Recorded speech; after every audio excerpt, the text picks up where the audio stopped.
Assalamualaikum and hi. Today for my introduction for informative speech, I feel like I'm going to talking about e-learning versus classroom learning. So, I'm going to ask you, what do you know about e-learning? And do you prefer e-learning or classroom learning? Let's start my speech with spread the love. Traditionally, we have all believed that true learning takes place in the classroom. However, this is a time when the trend is shifting toward more virtual teaching and learning. This has only been possible with the advent of e-learning through online tutoring portals. While it is true that neither can replace the other, but there are a certain factor where a comparison of two will help you to understand where learning is more effective. Modern technology has infiltrated the education sector, and as a result, many college students now prefer taking online classes as opposed to attending the traditional regular classes. Why? This is because online classes are convenient for such a student and more so for those who have to both work and attend the classes. The next is the difference between the classroom learning and in-learning. The first one is social interaction. Social interaction between students, colleges, and lecturer tends to be the big part of how traditional classroom learning is approached, such as hand-out raise, question asked and answer, presentation given, while online interaction encourages participation and more substantive discussion.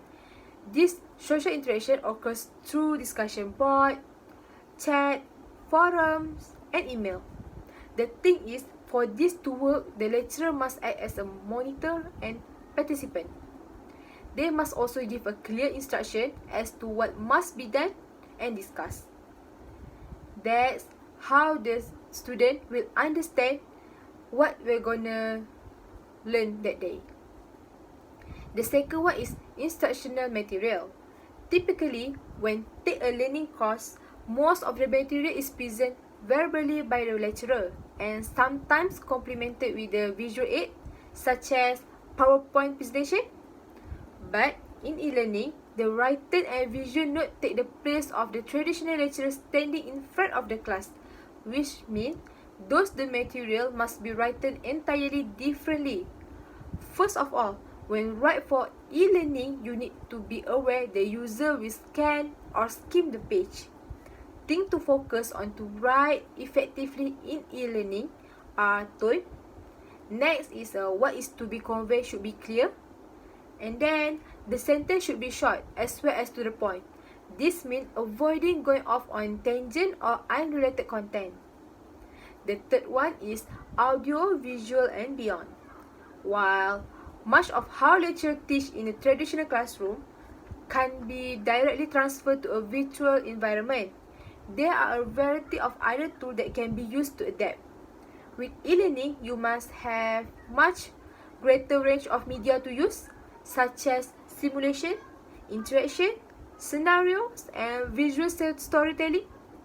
But you have to use this media sparingly so as not to be overwhelmed the learner with too many bells and whistles. Next is individual versus group attentions. Most students agree that one factor that affects their learning is the attention which they receive from the educators. While it is impossible to state whether the level and quality of attention is better in the classroom or online learning, some generalization certainly exists. This is the fact in the class having a student-teacher ratio of 25:1 minimum. Such a proportion leaves little room for individual attentions for each student. Classroom education therefore focus on group attention where individual doubt and clarification may take backseat. E-learning, on the other hand, powered by the online tutoring portals, ensure the individual attention to each student by offering personal tutor and one-to-one learning. Therefore, when it comes to attention, e-learning offers the better consideration to the student. The next is flexibility and convenience. Another factor that can determine a student performance is the level of convenience in e-learning. traditional classroom, learning is often inflexible as a student is expected to be physically and mentally present in the room for a period of 6 hours. Often students reach saturation in the middle of the day. Invariably, they are unable to retain what they learn later in the day. This is being effectively taken care by e-learning. Online tutoring allows the student to learn and get the answer and seek assignment help when they feel most comfortable. This encourages them to seek answers when they wish to learn. This flexible and convenience of getting answers makes students learn better and faster. This is so good for the student. Okay, right now is the latest news.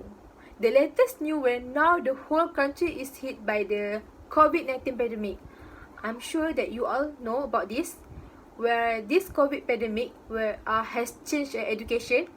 The COVID-19 has resulted in school shut all across the world. So right now, all students through the online learning. Okay, question 1. What is the challenge of online learning? My answer is some students without reliable internet access and or technology struggle to participate in digital learning. For example, like maybe that the student place have bad weather, so they have a poor connection to attend the class. And then the second question is e-learning online is effective? My answer is for those who do have access to the right technology, there is evidence that learning online can be more effective in number of ways. To get to full benefit of online learning, there need to be concerted effort to provide this structure and focus in online classes, just as much as they are focused in physical classes. So, when you focus on the classes, you can get what the teacher is teaching you. So that how you get the full benefit in the online learning. So my summary of my speech: online learning and traditional learning have their own advantages and disadvantages. Online learning are also allow the student who have ordinary not gone back to the school to access an education, while traditional learning students can interact closely with their peers and teacher, and